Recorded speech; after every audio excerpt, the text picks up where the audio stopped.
Bueno, a ver qué dice Feynman. Yo ponía por caso este intercambio entre Feynman y otro tipo y ahora voy a explicar por qué traje esto a colación. Volvemos al tema de quién puso la cadena a la puerta. Los mismos estudiantes mientras íbamos a la marcha del 16 de septiembre para volver en los próximos minutos. Vos sabés que, a ver, yo lo que digo es, ¿vos te crees que sos dueño? ¿Ustedes se creen que son dueños del colegio ese que es público?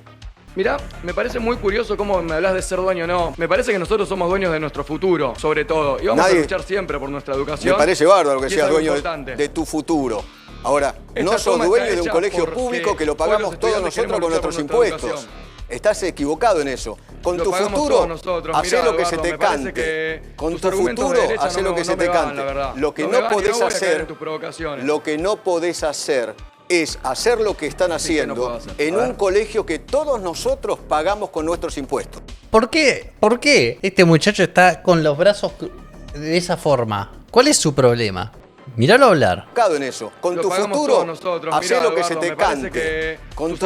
¿Está como tímido o qué le pasa? Porque está hablando, impostando la voz relativamente bien y está hablando, digamos, con... No está como achicado el tipo, ¿entendés? Está bardeándolo. Para mí o está drogado... Pero está así. O tiene una enfermedad, amor. Bien. ¿Tiene alguna enfermedad? Sí, es de izquierda, pero... no, mentira. Vos fuiste muy enfermo, entonces. Yo era... Sí. Y lo seguís siendo. Hasta que me curó el general Miller. No, pero fuera de joda. Está tirando pose para la cámara, ¿vos decís? ¿Está haciéndose el Timo Chalamet? ¿Se está haciendo el Timo Chalamet? Es hacer lo que están haciendo en un colegio... Pobre. No, sí, me da como compasión esa postura. No sé, es una reacción instintiva. Lo veo como mirando para abajo y hablando así. Me da como pobre tipo. Hacer lo que que están... al hijo de Walter White. Sí, es verdad. ¿No? Dad. No es haciéndole bullying. No, para nada. Es simplemente me acordé del personaje y de cómo el chabón interpretaba y de los memes que la gente hacía sobre el chabón ese diciendo cosas. No sé si los viste alguna vez. De Walter Jr. diciendo, papá, tenemos que cocinar metanfetamina y cosas así. Que eran buenísimos. Buen actor.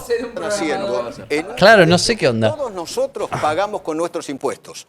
Tu educación la paga el argentino con el erario público.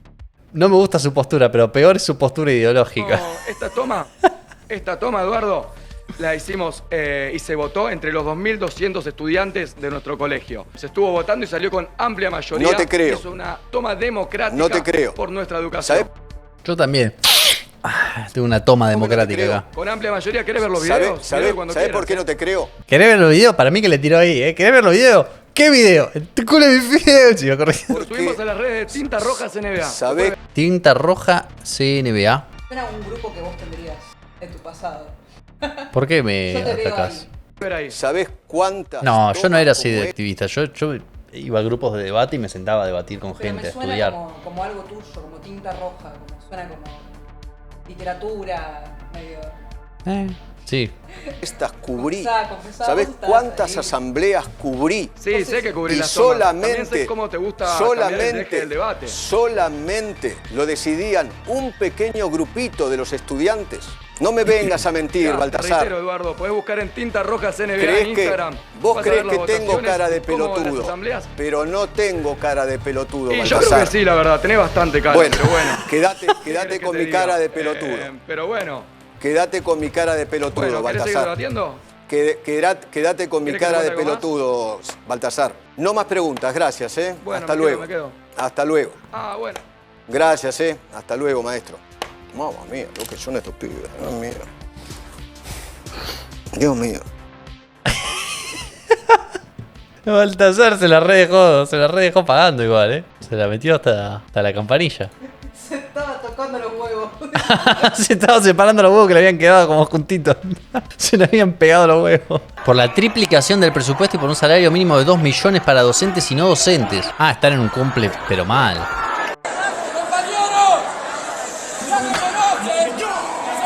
Nunca entiendo por qué si hablan de directamente decir un salario mínimo de 2 millones para todos, ¿por qué no dicen 10 millones? ¿Por qué no dicen 50 millones? O sea, ¿por qué se quedan tan en los chicos? Si total estamos básicamente hablando de que hay recursos infinitos y que, no sé, crecen de los árboles los salarios, ¿por qué no simplemente ponen un salario de 100 millones? Supongo que tienen igual. Yo recuerdo cuando, a ver, hay que ser caritativo cuando se puede. Yo recuerdo cuando era de izquierda, si decíamos esta clase de cosas, yo no defendía nunca fervientemente el salario mínimo, siempre me resultó problemático que recuerde. Pero sí, nuestros argumentos, nuestros razonamientos eran del lado de quitárselo al más rico. Eso suele ser el argumento. Se lo sacamos a Galperín, se lo sacamos a Talot, que es todo un tema, es la idea de porque alguien tenga más, le tiene que dar al que tiene menos, ¿no? Que eso siempre es un poquito de problema de ética de estado final, medio bizarro. Y es una larga discusión, pero bueno, por ahí creo que debe venir la mano. Igualmente, es falopa, amigo, ¿qué le diga? Igual lo de Feynman me parece que no está meando muy fuera del tarro. Porque el argumento de Feynman es, esa escuela se paga con impuestos, es una escuela pública y vos no podés ponerle un candado en la puerta y privarle a otros compañeros, por ejemplo, que vayan a cursar, ¿no? Creo que es lo intuitivo, lo normal. Ahora, ¿por qué dije que esto era relevante a lo que estábamos hablando antes? Porque a mí me debería chupar un huevo si estos pibes toman la escuela o no toman la escuela. A mí me importa si estos pibes toman la escuela o no sé si los colegios secundarios son el mejor ejemplo, pero imaginemos que fuera una universidad, que para mí es más fácil argumentarlo sin meternos en la hierba del problema. A mí me debería chupar un huevo si en una universidad, por ejemplo, deciden tomar los estudiantes el edificio, porque debería ser totalmente privada, boludo. Debería ser un problema que no compete a Feynman, que ya no está en la universidad. Feynman no tendría que utilizar su tiempo en bardear a un pibe que decide tomar la universidad. Eso es un asunto entre el pibe, el dueño de la universidad con el cual entra en un contrato para intercambiar dinero por el servicio de la educación, ¿no? Y las fuerzas de seguridad, en todo caso, si quieres incluirlas en la ecuación. Pero, ¿qué querés que te diga? Me parece que el problema de fondo es más bien que acoplas innecesariamente decisiones que tienen que ver con el asunto de estos pibes y su trato con la institución académica con la que están, y encima ellos están tomando la decisión en contra del veto de Milei, o sea que la decisión ya de por sí es una decisión tomada en función de este acoplamiento que hay entre la educación y el poder ejecutivo, ¿no? Es una cosa también bizarra. Pero bueno, no sé. Sí, el punto es un poco en contra de la idea de que debería haber acoplamiento artificial entre individuos. O sea, me resulta irritante que no discutamos lo de fondo, que es por qué a mí me debería importar. Me recuerda al tema de los ecuatorianos también. Si la universidad privada es mejor, ¿por qué los libertarios postulan y se pelean por entrar a las públicas? Yo qué sé, nunca dije igual que la universidad privada es mejor, ¿no? O sea, el nivel educativo es totalmente relativo, depende. Ojalá en algún punto de la historia las privaticen, así se dejan de hinchar las pelotas. Qué sé yo, para mí la educación es algo...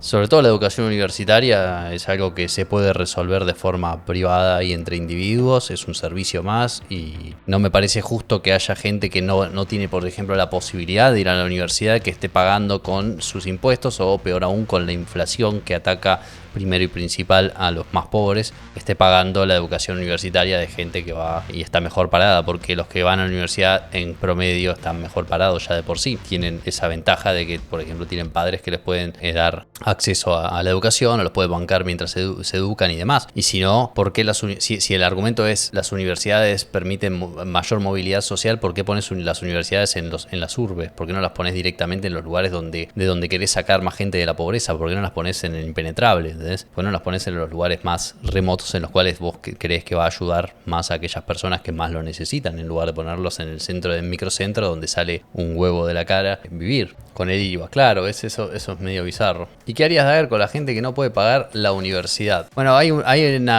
una cuestión ahí que es, tenés que retrotraerte a las bases éticas de por qué hay una persona con una carencia en ese escenario, ¿no? Y la pregunta es, ¿por qué que haya una persona con una carencia implica en tu visión? Y necesitaríamos sentarnos a hablarlo seguro, porque tal vez tenemos una diferencia ética de fondo. ¿Por qué en tu visión de la realidad que haya una persona que tiene una carencia implica que deberíamos utilizar el monopolio del uso de la fuerza, que es el Estado, para ir a quitarle a otras personas que tal vez están peor que esa persona, o igual que esa persona, o tal vez mejor, igual, éticamente es medio irrelevante, pero la pregunta es ¿por qué que haya una persona con alguna carencia justifica que vayas a quitarle a otra persona, ¿sí?, sus recursos para favorecer a esa persona que vos decís que tiene una carencia dada? Si lo entendés bien, el argumento es básicamente, me da la impresión de que estás eligiendo arbitrariamente un ejemplo de escasez, que es el fenómeno constante en la existencia humana, es la escasez. Siempre, o sea, nacés y tenés que comer todos los días o te morís, o bueno, días por medio, o tenés que comer frecuentemente o te morís, tenés que tomar agua o te morís, tenés que educarte o no vas a tener un buen pasar económico, ¿me explico? O sea, hay un montón de ejemplos de carencias. Y vos agarrás, me da la impresión arbitrariamente, una carencia que es, hay personas que no tienen para ir a la universidad y me decís, bueno, ¿qué hacemos con esas personas? Y yo te podría responder, bueno, hay personas que no tienen para comer, hay personas que no tienen para tomar, hay personas que no tienen todo lo que se te ocurra constantemente, todo y todo el tiempo. Hay millones, Pausito querido, ¿no? Millones de personas que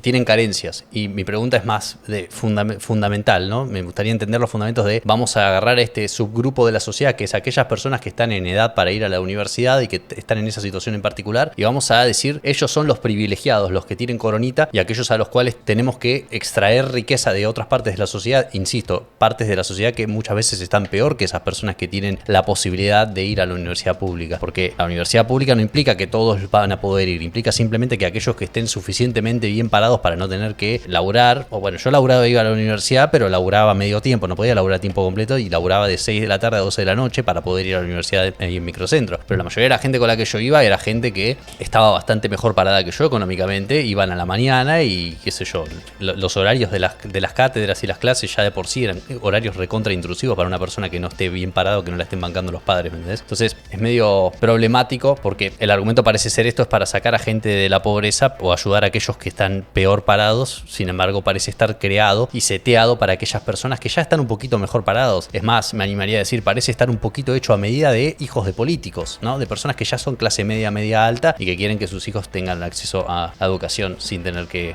pagar, ¿no? Bueno, pero igual hay becas para los que no pueden pagarlas por mérito. Bueno, ese es un ejemplo más de mercado que me agrada más, ¿no? La idea de, en todo caso, debería ser en base al mérito, ¿no? Porque no es suficiente realmente que aquellas personas que no tienen para ir a la universidad vayan a la universidad, no es razón suficiente si estás hablando del argumento de la eficiencia tal vez, o de esta persona tiene el potencial de ser un gran profesional pero no puede porque no tiene acceso a la universidad, entonces deberíamos socialmente, por la externalidad positiva de tener un buen profesional, deberíamos tratar de financiarle su educación. Bueno, en ese caso, si ese es el argumento con el que estás yendo, se me ocurre que deberías decir entonces aquellas personas que tengan excelencia académica, que sean muy capaces y que demuestren ser muy capaces en aquella carrera en la que están tratando de formarse, deberían ser los que pueden acceder a ese beneficio, ¿no? Estoy hablando específicamente igual siempre de universidades, ¿no? Porque el tema de educación primaria y secundaria es un tema más delicado, en mi opinión.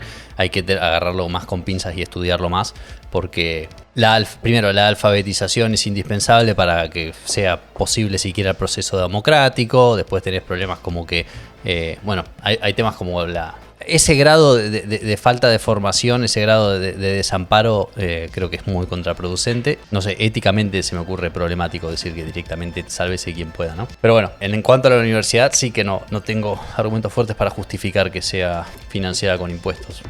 A ver, ¿qué opinas del sistema de vouchers propuesto por Milei? El sistema de vouchers yo se lo había escuchado mucho antes a Milton Friedman, él lo pusheó por muchos años. Entiendo que empíricamente donde se intentó implementar, para los que no lo sepan, el sistema de vouchers es básicamente cuando en vez de financiar la oferta educativa, financias la demanda, ¿no? Entonces, en vez de darle de que el político de turno, eso es otro problema que ya en principio me parece mucho más coherente esta implementación, escuchen. En vez de vos financiar a la escuela y le decís a la escuela, dale gratuitamente, entre comillas, ¿no? Sin cobrarle a esas personas educación a los pibes, le das a los pibes un voucher que representa o se puede canjear solamente por servicios de educación y permitís que el pibe vaya y le dé a la escuela que mejor supla sus necesidades el voucher a cambio de educación. Lo que eso hace en teoría es que, como es el pibe, en realidad los padres del pibe los que van a decir a dónde va a educarse el pibe, estás más cerca de la fuente. Es decir, los padres tienen más información, el político de turno que elige desde el Ministerio de Educación que se le va a enseñar a los pibes, tiene más información los padres sobre qué es lo que le conviene estudiar a mi hijo, ¿no? Porque ellos lo conocen más, ellos tienen más al tanto el contexto del pibe. Por ejemplo, tenés un padre capaz que se dedica a la carpintería y sabe que tiene una gran carpintería o qué sé yo, y quiere que el pibe aprenda algún oficio relativo a eso porque le quiere ceder ese trabajo al pibe, o quiere que aprenda tal vez, no sé, en una empresa de software quiere que sea programador y quiere que el pibe aprenda de eso porque sabe que tiene una muy buena salida laboral garantizada por ese lado del pibe. Eso es algo que los padres hacen constantemente, lo hacen igual, o sea, todos todos los padres tienen, en general, la mayoría de los padres, ¿no? Tienen en mente el bienestar de sus hijos y tienen más información que algún político anónimo que desde el Ministerio de Educación se le ocurre esto, lo que deberían estudiar todos los pibes del país. Entonces, en cada provincia, en cada lugar, en cada región, en cada hogar, vos tenés más información para tomar mejores decisiones sobre qué clase de educación debería recibir el pibe. Entonces, esa es la premisa o la mecánica, y la idea es que al hacer que la demanda es la que va con el voucher y decide qué clase de educación se va a recibir, esa información desperdigada va a tender a un cierto orden espontáneo, que es básicamente someter a oferta y demanda la educación, ¿no? O sea, los padres van a ir a escuelas que den buena educación y no vas a tener problemas como escuelas o no deberías tener problemas en el largo plazo de escuelas que sean simplemente pésimas o escuelas que simplemente no suplan las necesidades educativas que consideran los padres que son necesarias para sus hijos. Si les parece como, bueno, pero los padres no tienen capacidad de darse cuenta qué es lo que necesita el hijo porque no son pedagogos o educadores, yo les contrarrestaría con, ¿no les parece que esa misma pregunta la podés hacer, por ejemplo, sobre la nutrición de los hijos? Sin embargo, con la nutrición no parecemos tener ningún problema en decir el papá le da lo que quiera darle, el papá y la mamá o los padres no binarios le dan lo que quieran darle al pibe para comer y nadie dice nada al respecto. Y vos ves que hay pibes, no sé si les ha pasado, ves cada tanto en un colectivo, qué sé yo, un pibe en una mamadera y tiene Coca-Cola en la mamadera. Y todos estamos de acuerdo en que eso está mal, pero sin embargo no parece molestarnos, y la nutrición, especialmente en la primera infancia, puede afectar gravemente el desarrollo cognitivo de un niño. Entonces, ¿por qué nos ponemos tan en contra de la idea de que un padre decida qué es lo que debería estudiar en la secundaria y en la primaria a su hijo, cuando estamos de acuerdo con que el padre le dé comer lo que quiera o le dé, no sé, coca en la mamadera? Lo mismo con dónde duerme, con qué mira en la televisión. Hay un montón de decisiones que admitimos socialmente los padres pueden tomarlos, o los que más cerca están generalmente van a tener el mejor interés de sus hijos en mente y van a tomar las mejores decisiones posibles. Respecto a la educación, parece que ataca la fatal arrogancia y decimos, no, el padre es demasiado tonto para darse cuenta que debería estudiar su hijo, por ende el político de turno que vive en otra provincia, que no conoce al pibe, que no sabe si el pibe vive en torno a una urbe donde hay, no sé, empresas de software o empresas industriales, o vive en el medio del campo y capaz que lo que más le conviene es aprender a arar. ¿Me explico? Esa es un poco la idea, esa es un poco la justificación de por qué le daríamos el financiamiento a la demanda en lugar de la oferta. Ahora, dicho todo esto sobre el sistema de vouchers, entiendo que donde se intentó implementar no fue tan copado el resultado empíricamente. Siempre estas cosas son preguntas empíricas, tenés que ir a ver qué dicen los datos, ¿no? Porque no podés simplemente basarte en la teoría. Yo, por lo menos en contra de los austríacos, no creo que sea suficiente razonamiento puro para decir, listo, esta es la verdad, vamos a implementarla. Creo que podés llega hasta cierto punto la teoría, como dicen en Oppenheimer, ¿no? La teoría llega hasta cierto punto, pero en algún momento tenés que hacer el experimento y ver qué onda. En economía es muy difícil hacer experimentos, pero creo que con esta clase de cosas no es tan terrible la idea de vamos a probar este sistema nuevo en una región específica con un subconjunto de los jóvenes y de los educados y de las escuelas y qué sé yo. Narra que los dice Dagger, un pibe que no repitió nunca, terminó la secundaria con 17, 18 años. ¿Cómo ves sacarle 2 o 3 años a la primaria y a secundaria para que los pibes a los 15 ya estén ingresando a la universidad? Creo que hay como una... Yo recuerdo que la gente que era más aplicada y más astuta que yo, cuando yo estaba en el último año de secundaria, había, ¿no? En la UBA, creo, una forma de adelantar materias. No me desagrada la idea. Me parece que en la secundaria hay como mucho de... Sobre todo en las secundarias no técnicas, yo recuerdo que era como... Teníamos 4 horas por día y se dilataba un montón dar cada tema. En mi experiencia, sumamente anecdótico todo, obviamente, pero en mi experiencia me parecía que sí. Se podía resumir un poquito, ¿no? Se podía decir, che, ChatGPT resume más esto y dame un par de años extra de mi vida para poder. Sobre todo con el nivel de especialización que necesitas hoy en día, boludo, para entrar al mercado laboral. Porque terminás a los 18 años y tenés como 4 o 5 años, 3, ponele de 3 a 6, 7 años de educación universitaria y recién ahí tenés un grado. Y hoy día, con un título de grado, es como que ahí estás medio que zafás bien y empezás a laburar, pero no estaría mal darle un poco más de changüí a los pibes. Una pregunta interesante que tiran: ¿deberían las carreras que no representan la ciencia social, filosofía, dejar de ser financiadas? Yo me acuerdo que cuando hablamos con Tipito tiraba esta clase de comentarios, no sé si él estaba al tanto de que yo estudié, de hecho, filosofía. Yo soy un apasionado de la filosofía, me encanta eso, pero creo que un poco esquiva el problema eso, ¿no? Yo creo que cada persona debería estudiar lo que le parezca mejor, debería poder elegir estudiar lo que le parezca mejor. Lo que no me parece bien es cuando el Estado se mete a hacerle dumping a carreras que son más rentables o a artificialmente horizontalizar la oferta académica artificialmente. ¿A qué me refiero? Vos vas a la universidad y tenés en el mismo listado todas las carreras que podés tomar, y entre esas carreras vas a encontrar, no sé, ingeniería, y vas a encontrar abogacía, y vas a encontrar arte, y vas a encontrar artes plásticas y diseño gráfico y programación. Vas a encontrar todo medio horizontalizado cuando vos decís todo es gratuito, entre comillas. Entonces, al hacer eso, vos le estás distorsionando los incentivos al pibe que va a empezar a la universidad, porque el pibe dice, bueno, es lo mismo, todo, hay un camino para todo. ¿Me explico? Le estás presentando como si hubiera un camino viable o igualmente viable para todo, y el pibe tiene que tener la sabiduría para darse cuenta de que esa carrera, de hecho, no es muy viable económicamente. ¿Por qué? Porque la señal de precios está rota, ¿sí? En ese caso, la señal de precios está rota porque el político de turno lo que hace es hacer campaña diciendo todos deberían poder estudiar lo que más les apasione. El tema es que cuando vos estudias lo que más te apasione, y lo que más te apasione, de hecho, es, como en mi caso, por ejemplo, la filosofía, te das cuenta un par de años dentro de la carrera que o sos profesor con toda la furia, si sos bastante bueno, puede que puedas tener alguna chance de publicar y ser más o menos conocido, pero en general sos profesor y hasta ahí llegó mi amor, ¿me entendés? Y en otras carreras es todavía peor, ¿me entendés? En artes plásticas, diseño gráfico, hay carreras en las cuales a los pibes básicamente los hacen entrar como caballos creyendo que tienen un futuro en esa carrera, un futuro económicamente viable, para ser claros. Podés tener un futuro, y me encanta que todos hagan dibujitos y mándenmelos si quieren por Instagram. Un dibujito de un pito no me vendría mal a esta altura del día, pero a lo que voy es que no me parece justo que a un pibe que recién sale de la secundaria, que todavía no tiene muy claras las cosas, le hagamos creer que está perfectamente bien, independientemente de su situación económica, que vaya a estudiar alguna carrera que no es para nada rentable. Me parece que es una estafa para con ese pibe, ¿entendés? ¿A qué me refiero? Si vos sacás del medio el financiamiento estatal de eso, si vos sacás del medio el financiamiento estatal, te vas a dar cuenta que carreras como, por ejemplo, ser músico o ser artista, de repente se van a volver bastante más caras. Se van a volver bastante más caras porque básicamente son carreras que tienen muy, muy mal desempeño en el mercado laboral. Entonces son básicamente carreras de lujo. Y lo cierto es eso, la persona que se puede dar el lujo de estudiar, como yo quería estudiar, filosofía o arte o música, vas al conservatorio y estás 7 años ahí, ponele, son personas que ya más o menos tienen arreglada la vida económicamente y se pueden dar el lujo de estudiar eso, ¿entendés? Que a una persona que recién, insisto, está saliendo de la secundaria, le pongan carreras así todas horizontalmente, como si fueran todas iguales, si fueran todas más o menos equivalentes en cuanto a salida laboral, me parece que es una estafa para todos los pibes. Y si el financiamiento no es a establecimiento, sino a la persona, presenta un proyecto de estudio y lo cumple si a la sociedad le sirve, lo ayuda, y también se van a cortar con la asistencia de matrículas que no ayudan en el ascenso social. Vos sabés que eso es un planteo interesante, y podés llegar a ese planteo sin necesitar al Estado. Cuando vos vas a ese planteo, te das cuenta de que en realidad es un proyecto de vida el financiamiento universitario, ¿me entendés? Darle a un pibe guita para que vaya a hacer la facultad es simplemente una inversión en una empresa. ¿Cuál es la empresa? Es la vida de ese pibe, la vida profesional de ese pibe. Entonces, no entiendo bien por qué no podría ser viable tener simplemente un mercado de capitales bien desarrollado, y creo que el entrometimiento del Estado no permite que se desarrolle ese mercado de capital. Un mercado de capital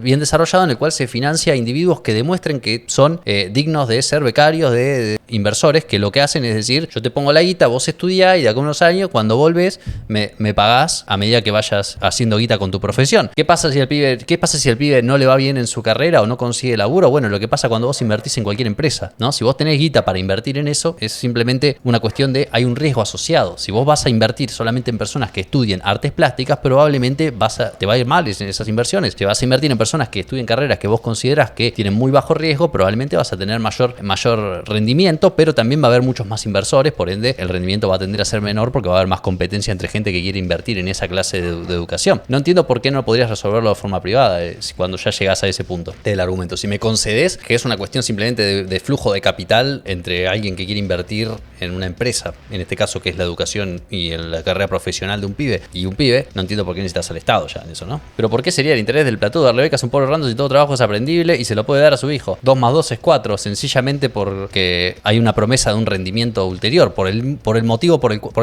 el cual vos haces cualquier cosa en esta vida, porque considerás que el beneficio es mayor que el costo. O sea, vas a comprar al supermercado y como yo te pregunté, ¿pero por qué motivo vos le darías dinero al chino del supermercado? Y porque te dio mercancía que vos considerás que vale más que el dinero. Subjetivamente, tu assessment del valor del dinero contra el valor de esas mercancías, considerás que preferís las mercancías y por ende haces un intercambio satisfactorio con ese chino, ¿no? Y te da vuelto en caramelo. Del mismo modo pasaría con el tema de la educación. En resumen, jodete, pobre, estudiar lo que dé guita. Sí, qué sé yo, tomo problema con la clase de declaración que dice, pero entonces querés que solamente los ricos puedan estudiar arte. No, solamente los ricos pueden estudiar arte, perro. Eso ya está dado. Eso me estás manifestando la escasez, me estás manifestando la situación de la realidad. Solamente los ricos pueden darse el lujo de estudiar arte y saber que no la van a pasar mal, ¿sí? Eso ya es un hecho. No es una cosa que el Estado lo arregle por subsidiar la educación en esa clase de carreras. No lo arreglás de esa forma, porque el pibe que va y estudia eso, vos le subsidiás esa carrera y cuando sale al mercado laboral se come un pijado. fracaso grande como la del negro de WhatsApp. No le solucionaste la vida, a menos que estés dispuesto a poner guita por todo el camino y darle laburo, y por eso después terminan muchas veces trabajando para sectores del Estado. ¿Por qué? Porque se convierten en huérfanos del sistema esos pibes. Vos agarrás y le decís, vení a estudiar arte porque yo soy el político de turno y soy muy bueno, me encanta el arte, me gusta el arte, todo tipo de arte, dice el político de turno, y hace campaña con eso, y vos lo aplaudís y decís, qué grande este político, apoya el arte, y de repente todos esos pibes que entran bajo la premisa de, mirá que el político te cuida, ¿no? Entran, estudian, y cuando salen al mercado laboral, el político ya está en Miami garchando con un traba, y el pibe ese se tiene que enfrentar con un mercado laboral que es una pija. Entonces, ¿a quién ayudó? Nadie. No ayudó a nadie, realmente baiteó a alguien, lo hizo entrar en una call que no servía para nada, y de repente está uno contra el Baron, se lo están garchando.